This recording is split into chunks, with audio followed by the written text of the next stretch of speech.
This is the Powerheart G3. It's a really old defibrillator now. They don't make it anymore, but there's still plenty of them around. It was a really robust device, so there's a lot of them still kicking around. It has a nice rescue ready light, so you can see at the top instantly. This is green. This means this one's all working. You'll see as soon as we open, it's going to start talking to you.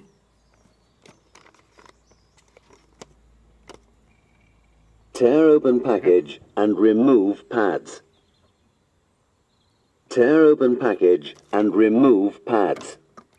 Plug in pads connector. So when you remove the pads, it's instantly going to tell you it's not happy. Plug in pads connector. To replace the pads, it's just a very simple connector. Plug in pads connector. Slots into this slot here. There's only one way around it. Plug in pads connector. Tear open package and remove pads. Peel one pad from plastic liner. Just shut that up to stop it. The pads sit in the window. There's a nice expiry date so you can see that. To replace the battery on one of these, it's on the bottom of the device. There's a nice side clip. You can do that with your fingers, pull it out. If you're replacing this, it could be recycled in your normal way you recycle batteries, or it can be returned to us and be recycled properly by us. To put a new one in, there's a nice kind of shape, if you can see that on there, to mean it can only go in one way.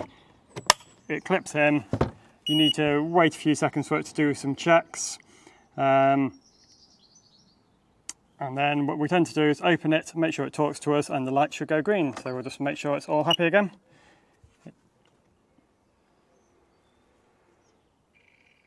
Tear open package and remove pads. So that's the Powerheart G3 Defibrillator, and we're back to a nice green light so we know it's rescue ready and that can go back into service. Check out our website for all your defib spares and check out our other videos for how to maintain other makes and models of defibs.